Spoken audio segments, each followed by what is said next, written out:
welcome to Raw, real authentic women coming together and talking about topics that help to elevate and educate both men and women.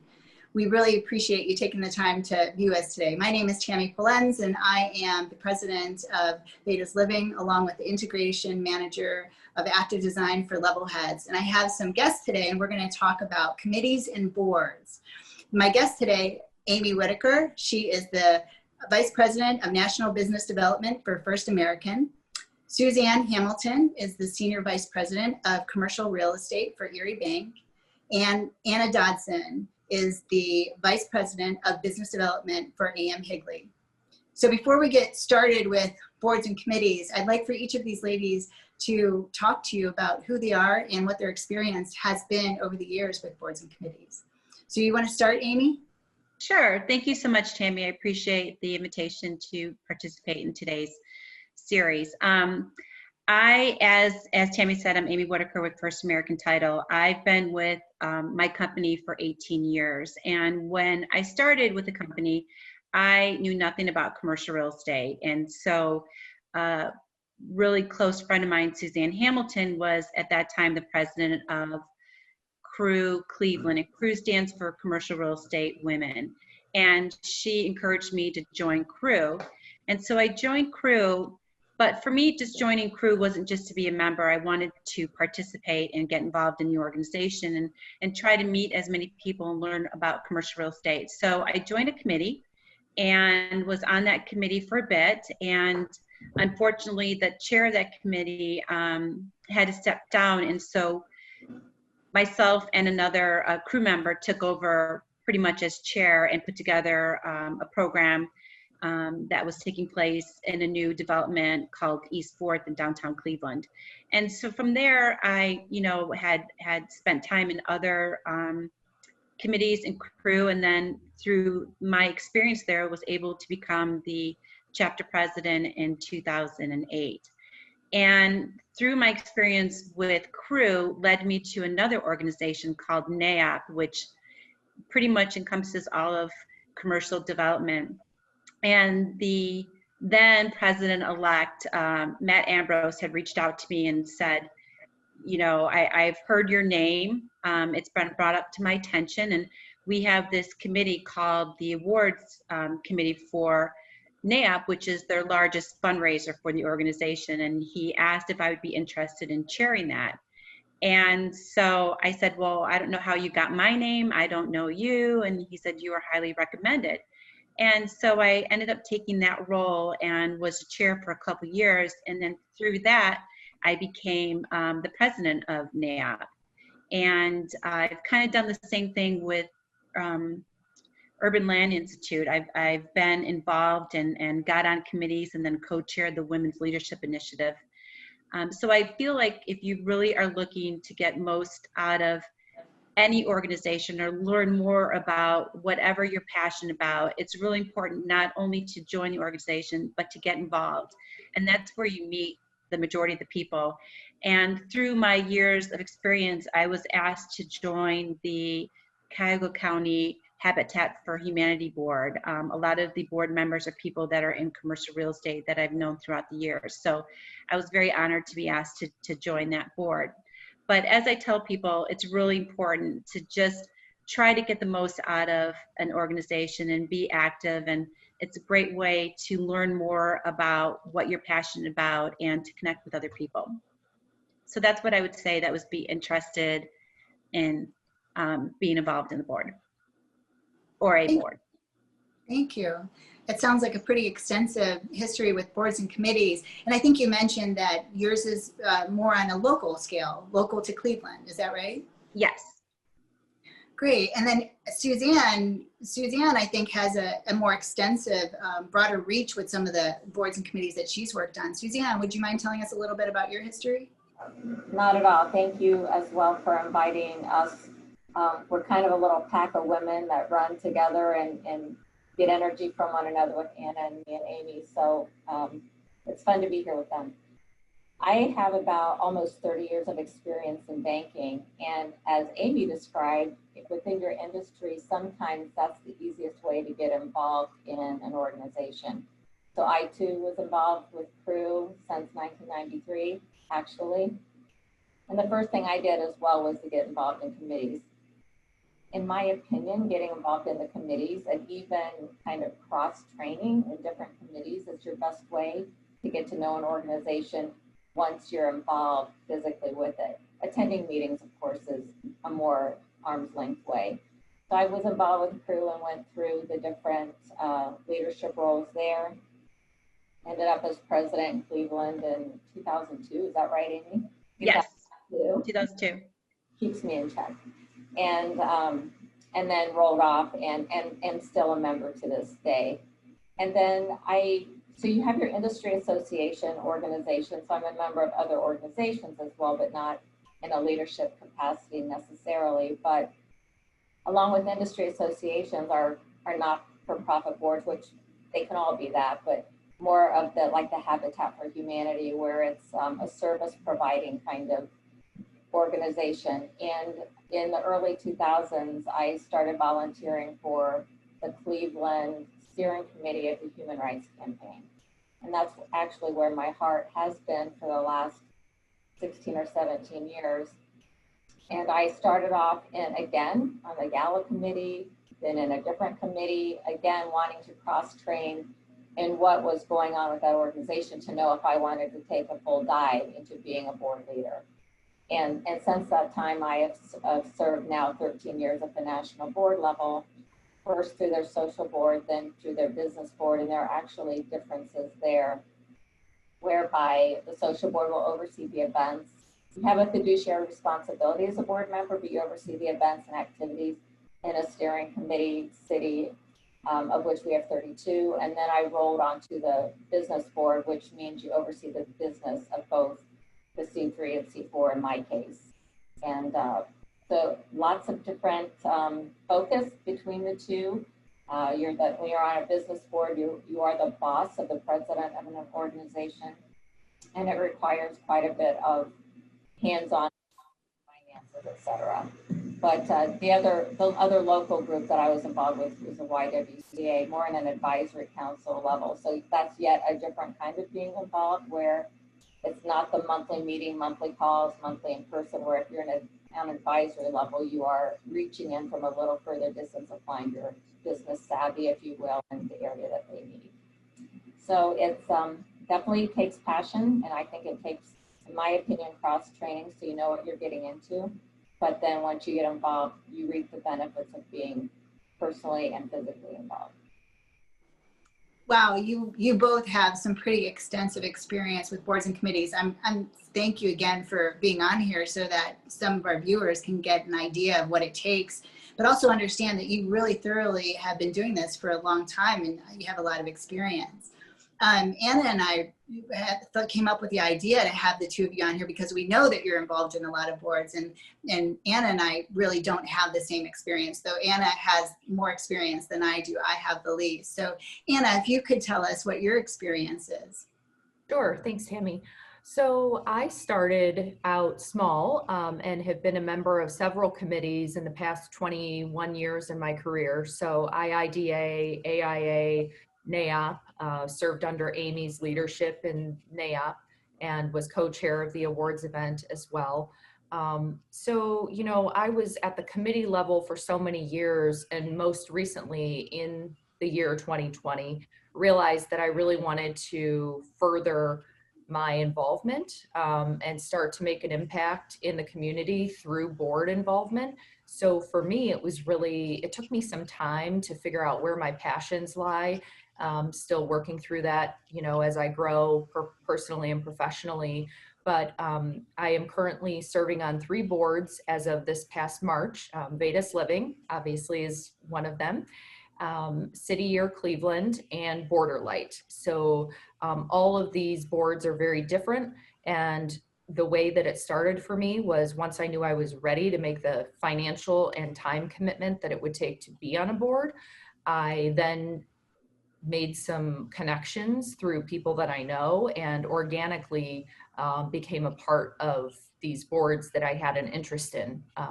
people connected me and were very helpful in connecting me with the leaders and chairs of the boards. So I will say that I'm now on these 3 boards and 4 different committees, and very busy with that in the last few months, even during these unsettling COVID times.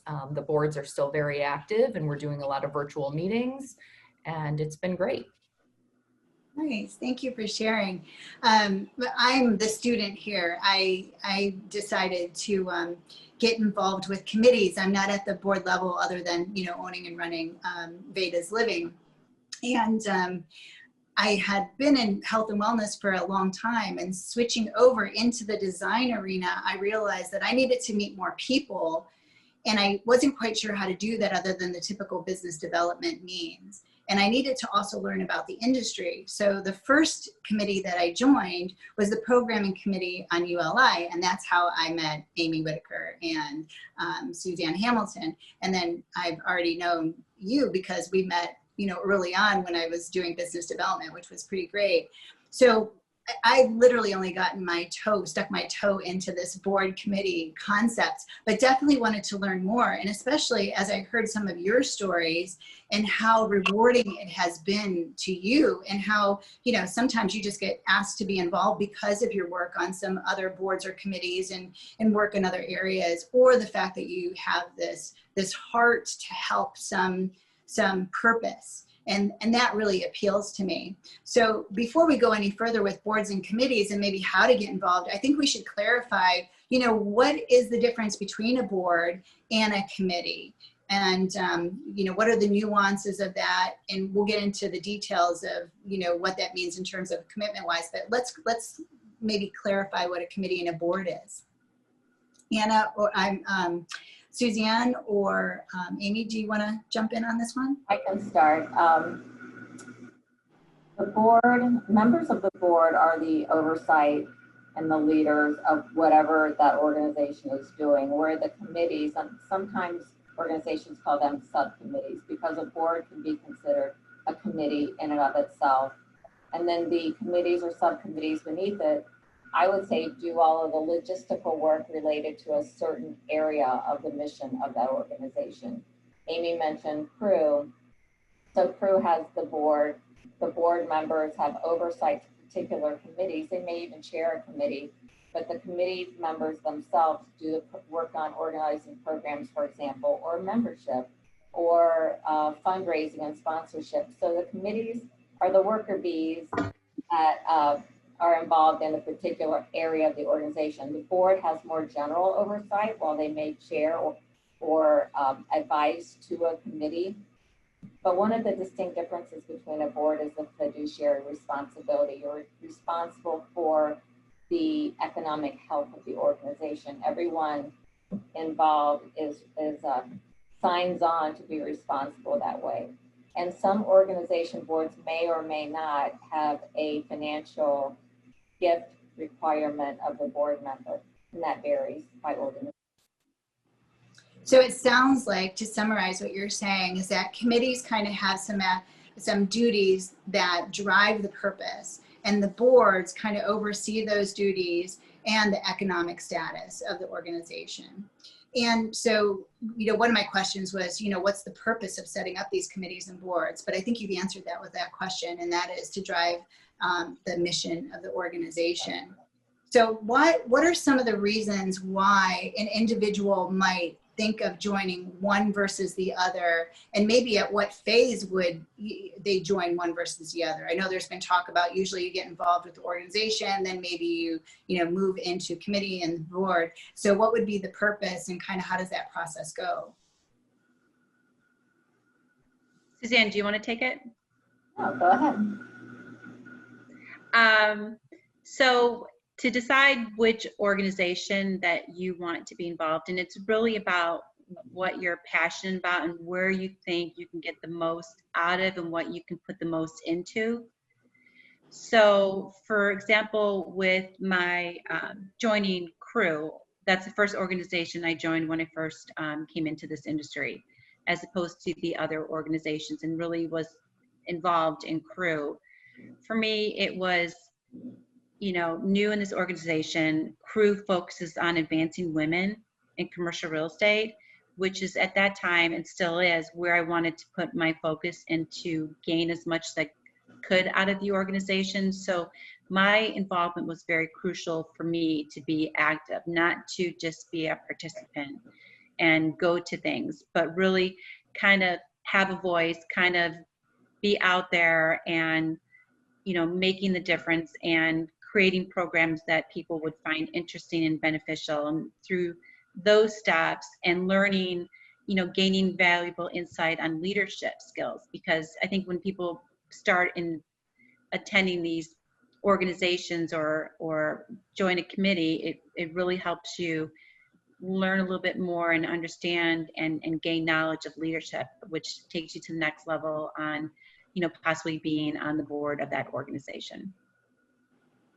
Very nice. Yeah, I noticed even when I joined a committee, the programming committee for ULI, is that it got me in touch with people who are doing very different things. You have a diverse involvement. So you're reaching people that you wouldn't typically reach.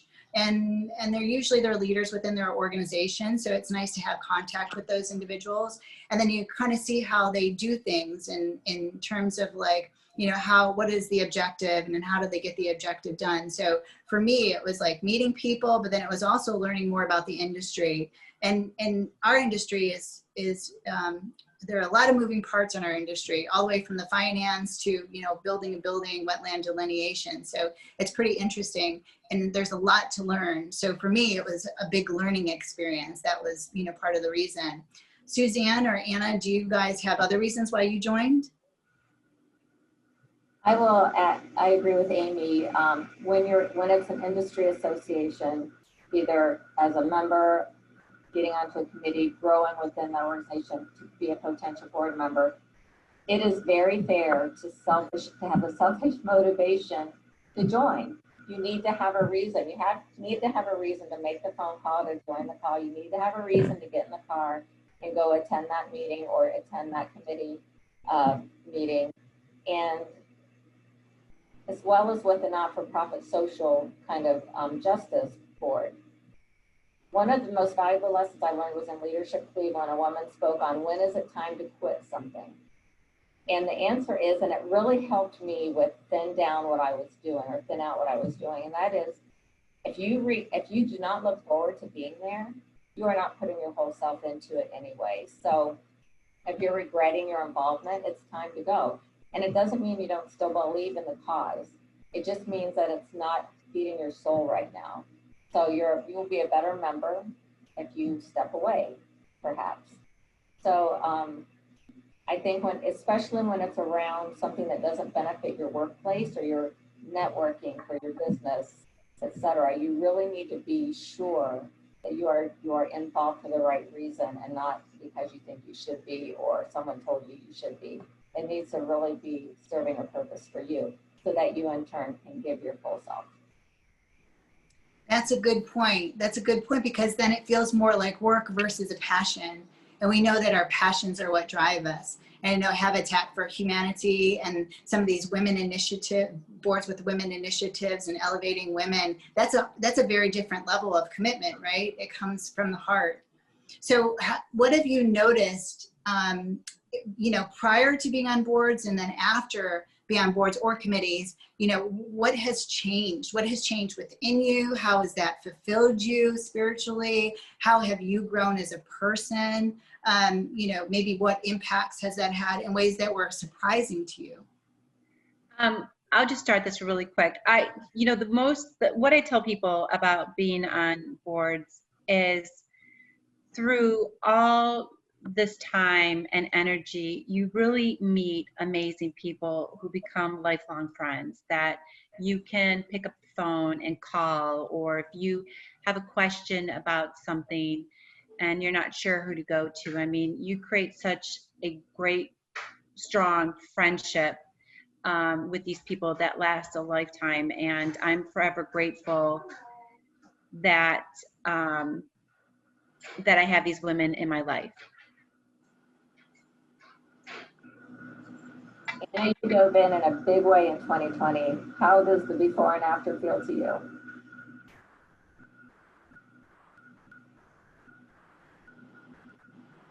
Is that directed at Amy? No, at Anna. Yeah. Oh, I'm sorry. And can you repeat that, Suzanne? I said, with you joining 3 boards this year, I am eager to hear how that your before and after plays into your world right now. Yeah, thanks. When Tammy asked that question, I couldn't help but think it really was the perfect time to join all of these boards, because although it was a little unsettling at first because I was making financial commitments in March for all 3 boards, the energy that I've actually absorbed from all of the virtual calls so far. We've already had all of the quarterly board meetings, we've had committee meetings. So just the social interaction, meeting people that I didn't know before, and then having a purpose within each board has been really exciting during this time. And I couldn't think of a better time to join. It's kept me really busy, but again, they were all boards that I felt strongly about and passionate about. So very exciting. You also mentioned that each one's a little bit different. So how do they vary? Like, are there certain considerations that you have to think about before getting involved? Like time commitments are different or activities are different? Yeah, so that was one of the questions that I asked each of the directors for each board, what the time commitment was, and each let me know that they had quarterly meetings, and then within the committees, there were monthly meetings. So I felt that I could balance that between the 3. And then as far as the difference of the boards, Vedas Living is something that I was drawn to immediately because I'm looking for that personal and spiritual growth. I'm looking for a connection with women. I'm looking to uplift women. I'm looking to collaborate on ways we can help each other grow personally and professionally. So the Vedas Living board is, that really fulfills me personally, and also by default and organically helps me professionally. And then the other 2 boards were kind of organic connections that were made, and really are more, I would say, I was drawn to for career reasons, professional reasons. So, but still have mentorship qualities to them. They still impact the community. So all 3 very different and equally awesome. So if somebody wants to join, we've kind of talked about, there's a little bit of a, process to that.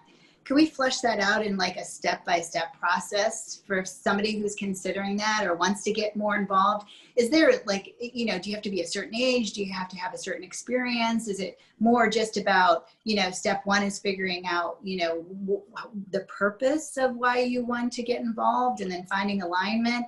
What do you think that is? And what advice would you give people? I would not join anything just for the sake of joining.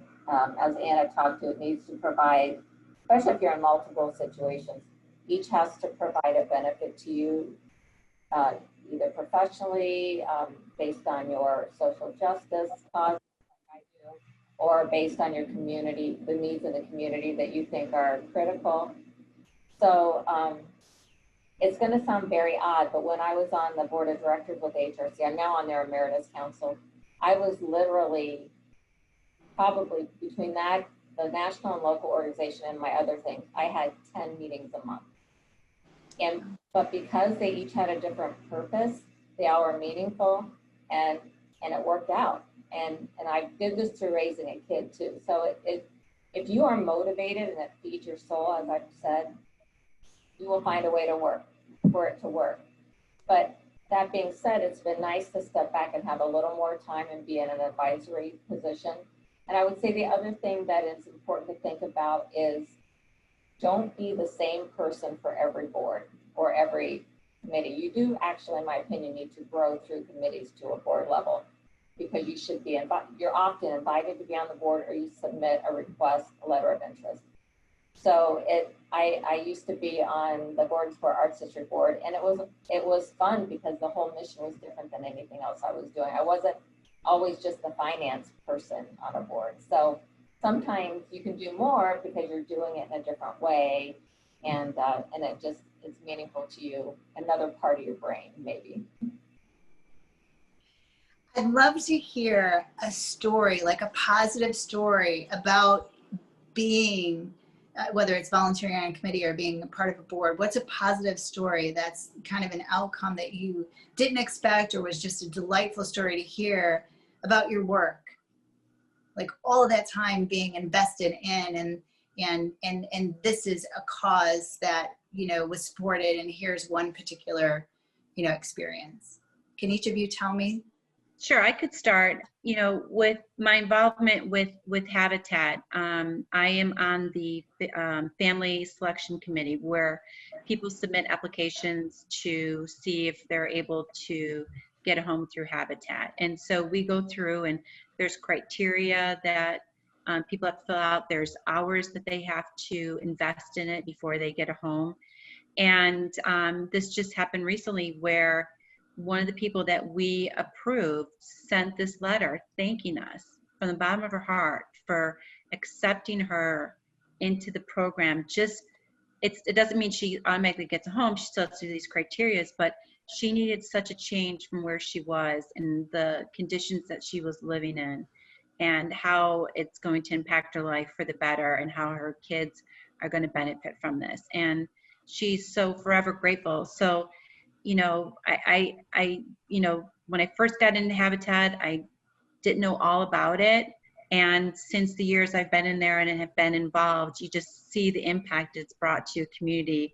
We are working on a street in on the east side of Cleveland in Grandview, and we're building 10 new houses. And because of that development, it's stirring new development, and the community itself on Grandview is taking pride in their land, and they have, you know, assigned a captain to the street that helps people, you know, if there's any issues, if they need their lawn mowed, or if something is going on, this person is there. And it's nice to see a transformation. And then you see other groups doing stuff like the neighborhood, you know, next door, and then the next street after that, and you just see a whole transformation of an area. And these people are so grateful and so excited to be a part of it. So for me, that was really rewarding for me to see the change it's created in people and how happy they are. It's so heartwarming. I think because sometimes when you're elevated and you're looking at, you know, organizational missions and, you know, objectives for attaining those missions, that you don't always get to see how it impacts the people and the whole purpose of it. So to me, that, you know, it made it more personable. And to see that you're making those changes in neighborhoods, I can see why you would want to get involved. I definitely have to reach out to you and get more information on that organization. Sure. Suzanne, do you have any examples of how, you know, you've been impacted or what you've seen with your participation? I was at a chamber luncheon for Plexus, which is the LGBTQ Chamber of Commerce in Cleveland, which is very active. And I was at that luncheon, and we went around and did our introductions, and someone came up and said, "Oh my God, you're with HRC. I've been trying to find someone in Cleveland." And she was with a foster care and adoption agency out of Warren, Ohio. So down towards in the Akron kind of submarket. And what I had learned is that they had gone through a certification program with our national organization so that they could be identified that they were open to same-sex couples adopting or fostering children. And it's hard to believe, but even in that process, people are afraid to self-identify because they don't want to be rejected. So they don't want to go through a process and then have that organization say, we don't work with you all because state law that says we don't have to. So we went through this mock presentation at the Hilton, and we gave them that they wanted it for their social media.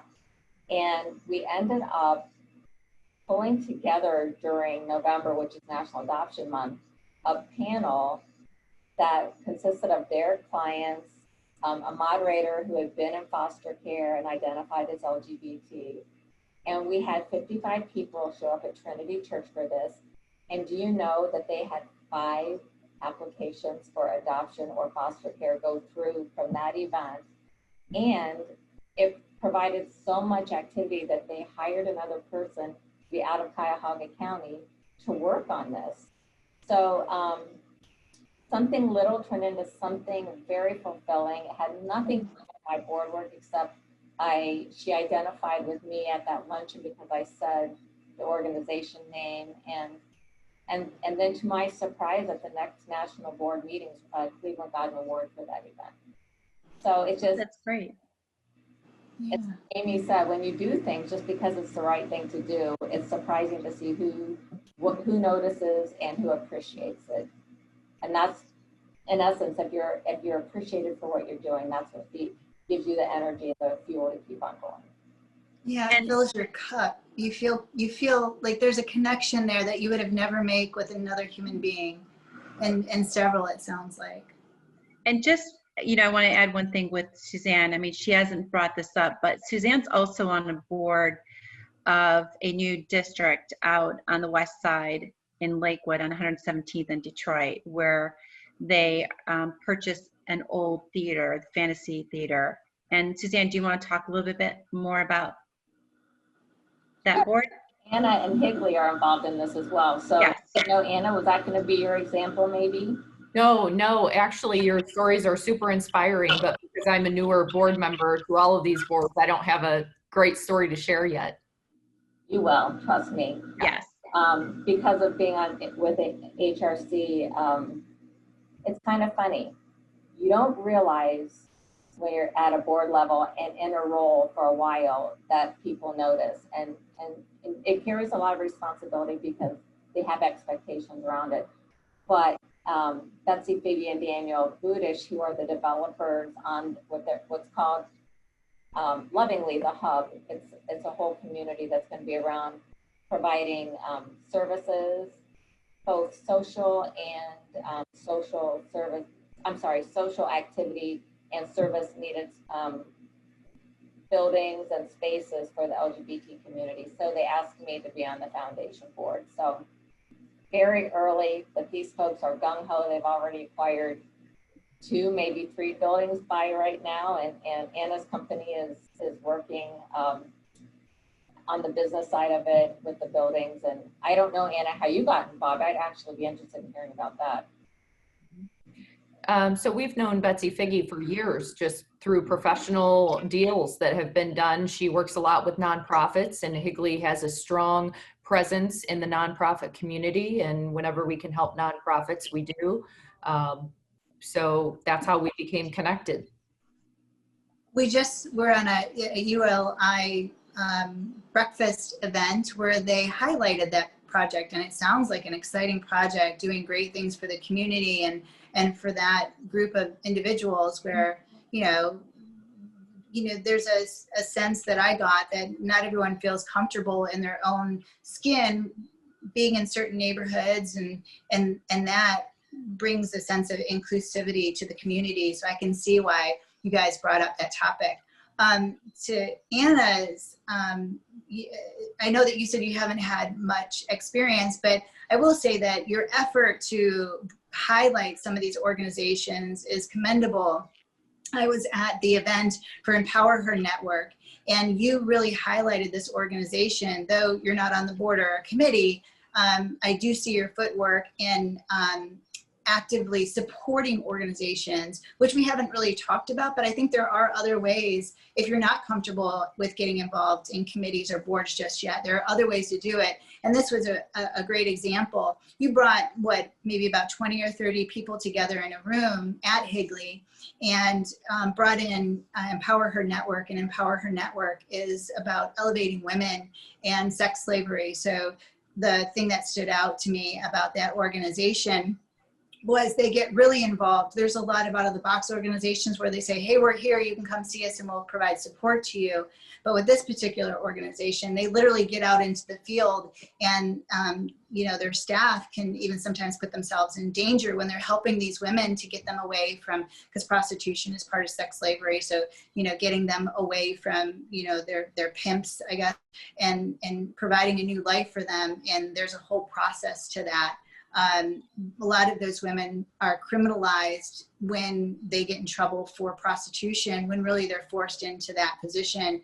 And the way they highlighted that and how they brought visibility to, you know, what they're doing spoke volumes to me, and it just made me fall in love with that organization. So again, I know that you said you don't have a lot of experience, but I think there are other things that you're doing and other things that people can do to support organizations that maybe it's not as involved, maybe you're not ready for committees and boards just yet, but you can definitely be helpful in other ways.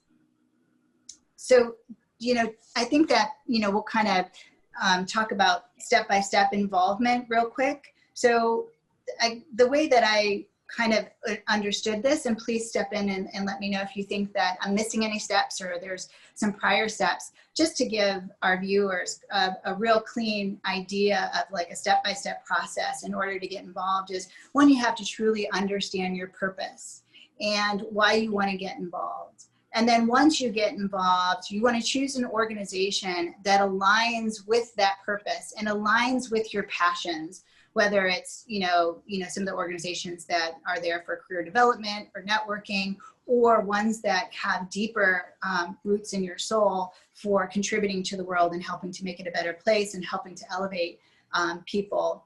And then from there, you would want to contact the organization and start to get some information on how to get involved and what that commitment looks like.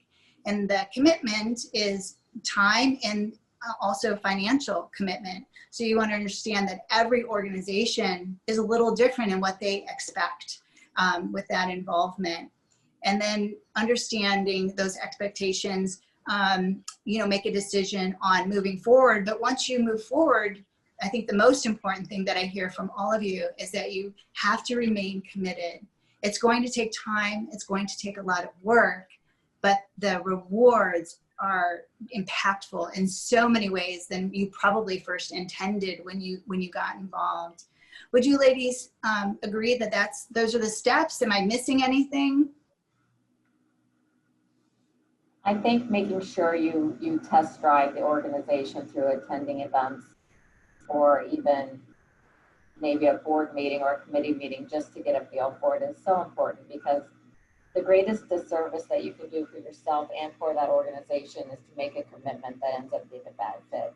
It's going to happen. You can't avoid it all the time, but at least if you, as you already described, if you make yourself knowledgeable about it, then you can better make that decision.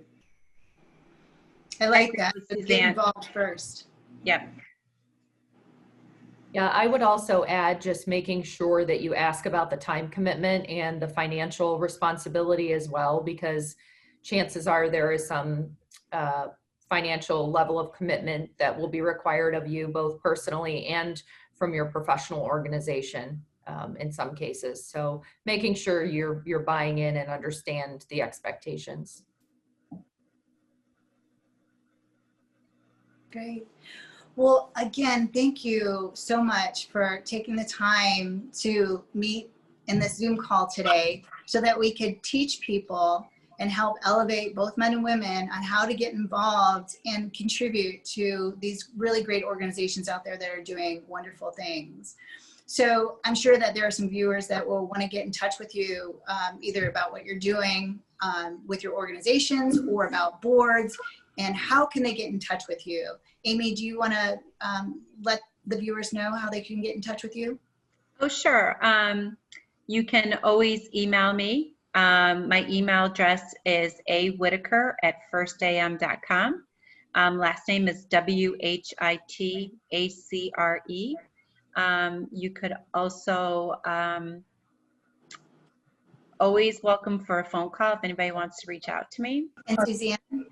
Thank you. At work, my email is suzanne.hamilton@eriebank.bank. And you can also look for me on LinkedIn under Suzanne Hamilton. That's a real easy way to find me. Or even on Facebook. I'm out there too. Anna? You can reach me by email as well at adodson@amhigley.com or on LinkedIn or Facebook as well. Great.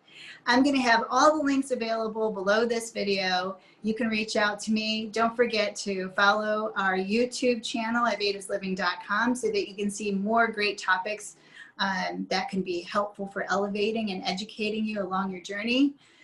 Like us on Facebook and all the social media sites. And thanks again for joining.